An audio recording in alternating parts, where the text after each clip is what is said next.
Hi everyone, in this video I'm going to talk about the best way to advertise a price range for your home.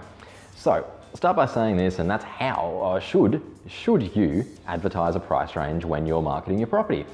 Now the argument to say no is that, and this is what's going around a lot at the moment, is that real estate agents will say that by having contact agent or something to that extent, you're going to have more buyers calling us, calling you to ask questions about the property, and we can do our job and sell the home.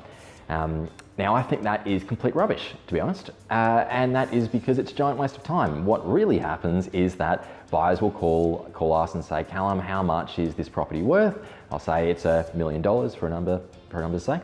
And they go, okay, well, I can't afford that. That's out of my budget range. Sorry, thanks, bye.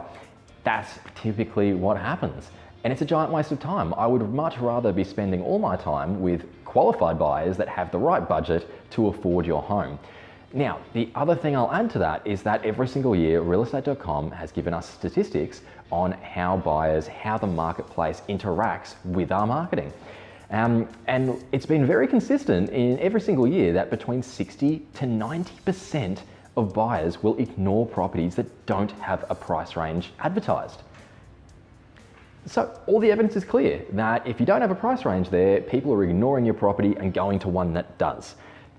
Now, from my experience, nearly every single person that's a buyer that's been in the marketplace that I've talked to about this topic has said exactly that, and look, we're all time poor people, we're all on the go doing this and that. We don't have time to waste calling a real estate agent just to ask what the price is. It's much better to be open and honest about it, because you're going to get the right people to the property and they're not going to ignore it and skip it. Now, that then begs the question about how is the best way to do it? And it's quite simple. And we talked in another video about how to do a market appraisal for your own home. It's exactly the same thing. Legislation now says that we have to have what's called a statement of information available and advertised everywhere we advertise the property. And what that is, it's got some information about median prices, etc., but it's got your 3 most comparable sales listed there. So when we're doing the appraisal, we need to pick, here's the 3 comparable sales, and that's your price range. Now, price ranges have got to be between a 10% range of each other, and you can either advertise a price range or you can advertise a single price.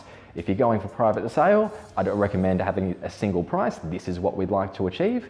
And if you're advertising for auction or for something like that, you typically go with a 10% price range, picking 3 realistic comparable sales, because the way that buyers interact in the marketplace is they're going to justify the value of your home against what else they've seen in the market that's sold. So having those 3 comparables, having evidence to say this is why we feel this house is there, is going to get people on board. Because what's happening, because of all the issues with underquoting, buyers will come to a property, we'll tell them what the price range is, and if you don't have the evidence there, they're going, if I say, okay, the property is worth $1 million, most people are turning around and going, okay, you're a real estate agent, so you must be looking for 1.1.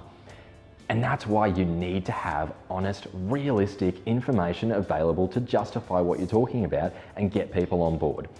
Now, so in summary, I definitely think for most cases, nearly every single case, it's better to have a price range disclosed, and it's better to be realistic and honest and have your evidence to back it up.